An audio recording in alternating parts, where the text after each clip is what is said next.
Of it, about this idea that your true colors come through, that you're shining in that divine essence that you are, and that's the theme of our month.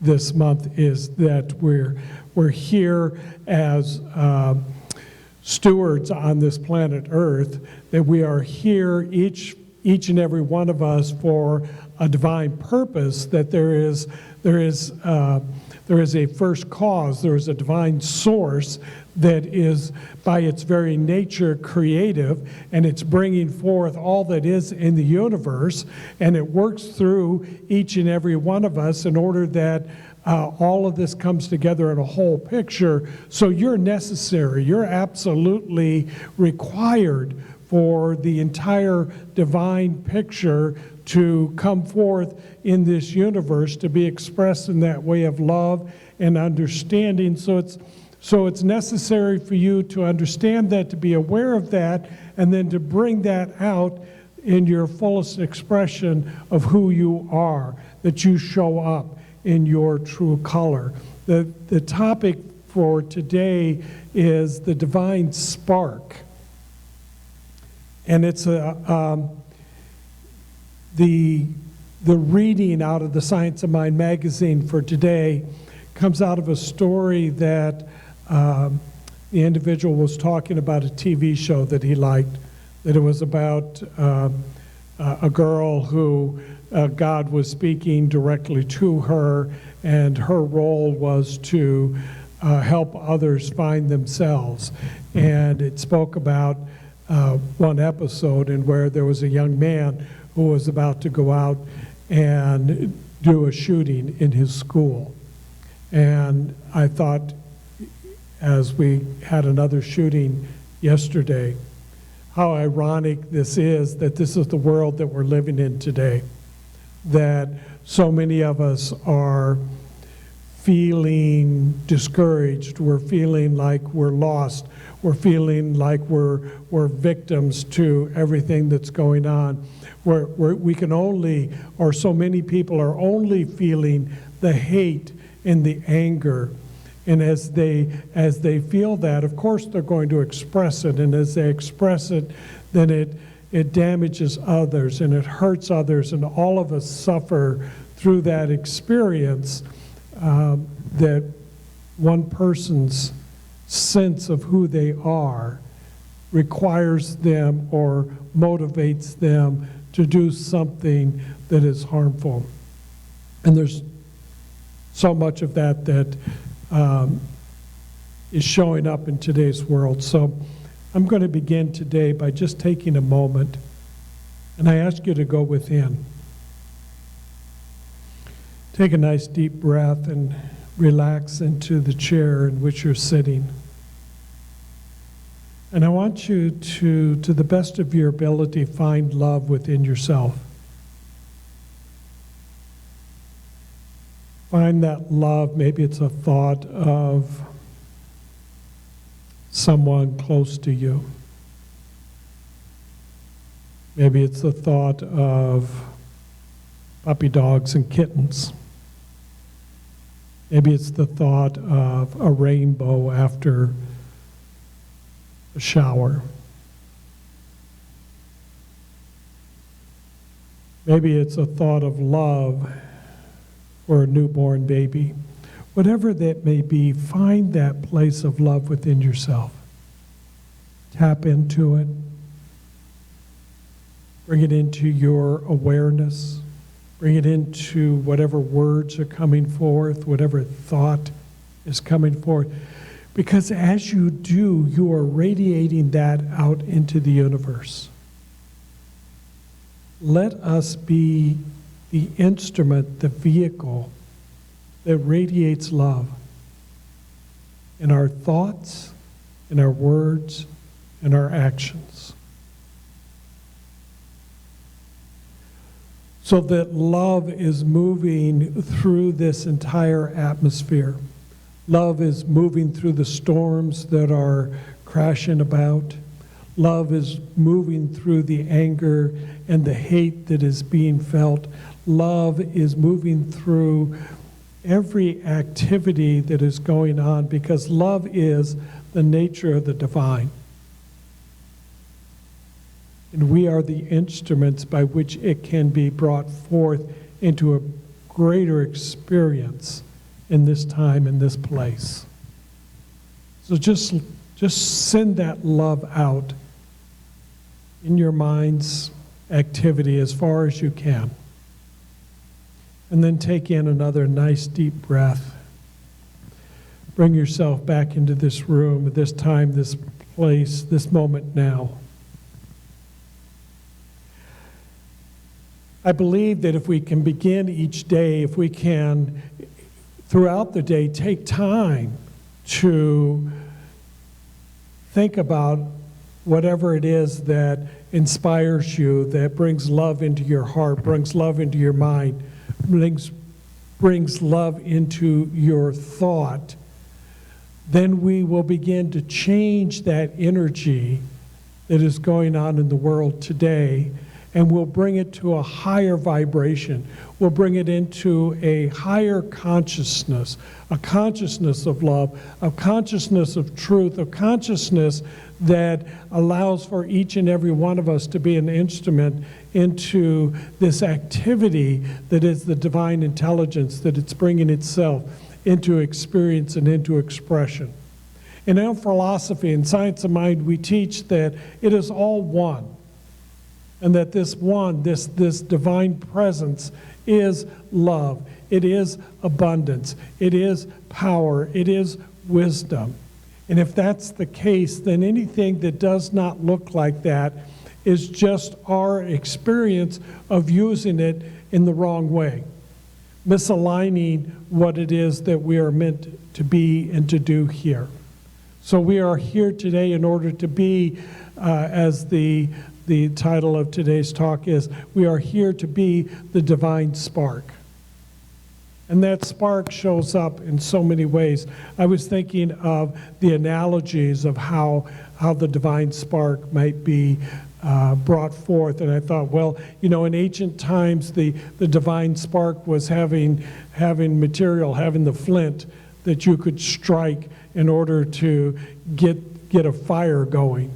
Because fire is an energy that creates so much activity in the world. And fire in itself can do damage, but it's not a bad thing. But if it's used in the wrong way, then it can cause pain and suffering. And then I think probably the most common analogy that many of us would think of would be a spark, like in the spark plug in a gas engine in your automobile. You know, that you turn the key and this spark happens and it ignites the fuel that's in the engine that drives the car. Well, you know, some automobiles are built a little bit better than others, so that spark and that fuel that's being burning may work better than in others. I just had a situation this weekend where it wasn't my spark plug, but it was my air conditioning in my car that went out. And you know that if you live in Palm Springs in the desert, you need your air conditioning. You know, so $1,200 later, you know, I'm feeling the cool again, but I'm thinking, boy, that's an expensive convenience to have, you know, but how much we appreciate it when we do have it, you know.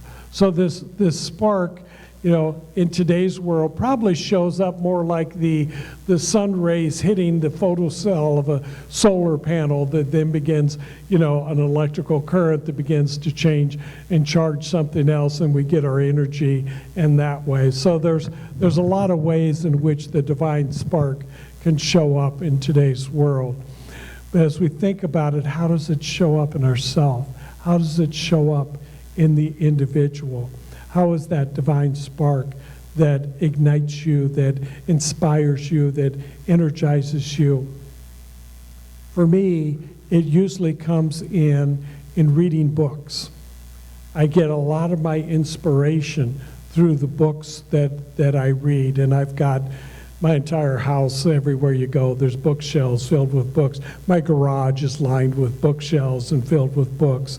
And I've got a Kindle that has all of those books and more loaded onto it. So wherever I am, whatever I'm doing, I have the availability to draw some material to me that I can begin to read. And as I begin to read that, it inspires me, and it energizes me, and it makes me want to go out and do something to change the world, to make everything right and whole and perfect again, as if I had some ultimate power within my being to do that. I have it in the influence of my life and my experience. And this is the lesson that I've learned through all of these years and through all of this teaching, is that I can't change your life. I can't do the work for you. I can't make some miraculous event happen for you, especially if you're not ready for it and you don't want it. I can inspire you. I can perhaps give you some motivation. I could perhaps share with you something that has worked for me, that maybe that will inspire you to find the tools that work for you so that you can have a greater experience in your life. I want to speak a little bit about this upcoming meeting that we have for our annual members meeting, because as I was reading some books over my vacation time, and they were like, fun books, like deep thrillers and, detective kind of things. I like solving problems, in my mind sort of things. And I was reading one book, and it brought to mind our community meeting, our members meeting, and our beloved community. And I thought, oh, now there's an interesting subject to think about. So as we come up to this meeting, it's an opportunity for us to look at the leadership of our council that sort of makes decisions here at the center, and it looks at the opportunity for what are each of you bringing forth into the table. And of course, we're going to come up to, in a couple of weeks, this idea, have you been filling in your gratitude journal? And do you have something to share with that, I hope, because otherwise on the 15th it'll be a real quiet service. But we have this meeting coming up, and it gives us the opportunity for us to look at our beloved community and where it is that we want it to be, what it is that we're doing, how it is that we want it to sustain itself and potentially grow into even something more magnificent. So, it's like, what would inspire you to show up to that meeting, to bring your thoughts and your energy and your ideas and your presence, so that we might look at how it is that we want to move forward into the future. It's very possible that we could just continue to be as we are, but what we know is that things are always changing. So just as soon as we get comfortable thinking that we're whole, perfect, and complete, something in life's going to show up and say, oh, but there's more to be done. And sometimes the universe does that in a gentle nudge, and sometimes it smacks you upside of the head and says, no, wake up. There's something more to be done. We could look at what things that are going on in the world, and we could decide that we want to go out there and be very active in social activity and see what's going on. We could be very thoughtful and meaningful about how it is that we want to be present right here in our own sanctuary, in our own building, in our own campus, what it is that we want to do about our presence and our place. This is our community. And so it's when we say it's our community, that means that all of us need to show up in some way in order to be present. It doesn't mean that we all have to go out and mow the back field, although, occasionally that needs to be done. But each of us can show up in some way and bring our presence. We can bring that essence of who we are because we are the divine presence. And there is a divine spark that lives within you. And I know this because you're alive. The very fact that you are alive means that there is a divine source that has set that into motion. And once it's set into motion, then it must play itself out, and as it does, it's going to have a number of different reactions that are going on that are going to cascade into other reactions that are going to spark and ignite something else that's going to go on. And as you begin to watch that, you begin to observe it, you begin to understand that every thought that we have is a divine spark that ignites a fuel that sets off a reaction that has multiple reactions that are set off after that that we aren't even aware of, that we are creating things in the universe by our very thought that we will not even understand or know that's going on. But because we had the thought, we set something in motion, we spoke a word, we took an action, there will be another action after that, and another action after that, and we are responsible for that. So when we speak about the divine spark of who we are, we need to know that we are responsible not only for our life, but for the lives of everything else that is going on in the universe. We hold some responsibility for that.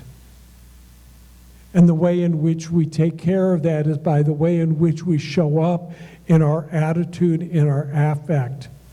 If we are beings of love, and that's why I began with a process this morning that says, let's start with a moment of love. Let's find a place within ourselves where we feel that love, and then let's radiate it, let's emanate that out into the universe, because that will conquer all that is out there.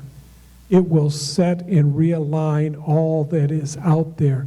The more that we can be in a place of love, the more that we can find ourselves in that environment, the more that we can know that that's the energy that we are emanating from our personal selves, the more that we will find that going on in the world. We are setting in action multiple reactions that will follow that for eternity. Now, I don't want to put a heavy weight upon your shoulders and have you going around feeling as if everything in eternity is your responsibility. But there is a responsibility that each and every one of us carries that is in our presence right here and right now. And the way in which we carry ourselves, the way in which we speak our word, the way in which we interact with each other has an influence about what's going on in the world around us. And we can be a part of that. And we can be most influential by the place in which we begin our day and the place in which we end our day.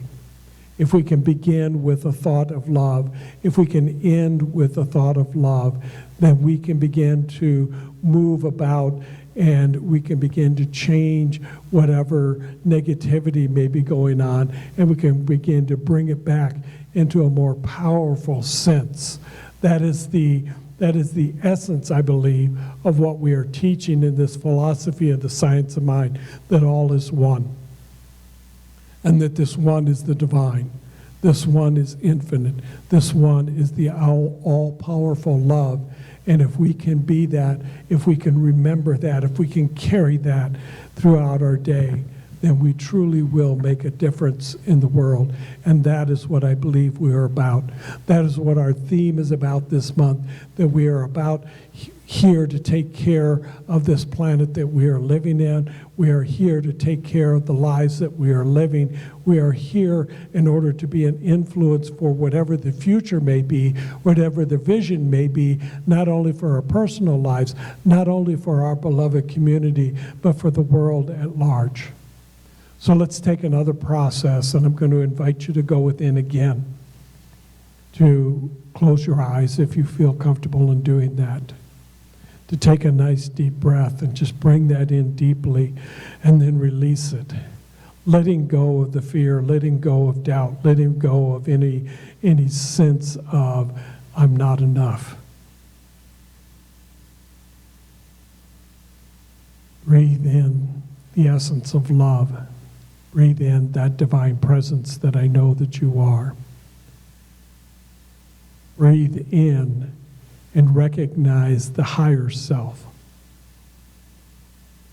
Our founder, Ernest Holmes, calls this the presence.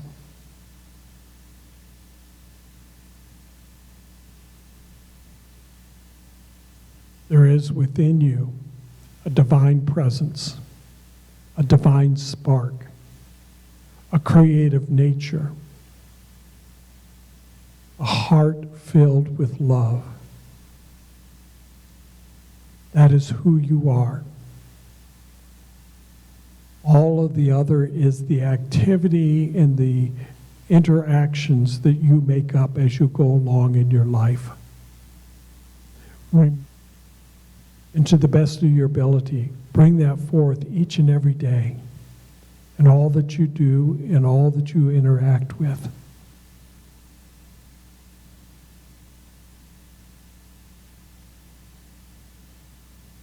Take in another nice deep breath, releasing whatever no longer serves you, holding on to only that which is necessary in order for you to step forth. And then come back into this room again, into this very present now. Take the opportunity to look around you, look behind you, in front of you, across from you. See the love of God that is emanating from each and every being that is in this room. You are the light of the world. You are the rainbow that shines. You are the true colors of love as it is being expressed right here and right now. So let's take that love and let's spread it throughout this week. Let's spread it throughout this month. Let's bring it back at the end of the month when we do our annual members meeting, and let's create a vision for the Center for Spiritual Living Menifee Valley of what it is meant to be and what the potential and the possibility of it can be, and see where it is that we want to take ourselves as we continue to move forward. I invite you to do that. I invite you to bring your journals on the 15th, and we will regroup at that point and begin to open up the possibility of who we are and what we are doing. It is so good to be back, and I'm so grateful that you are here, each and every one of you. Thank you, and have a blessed day. Namaste.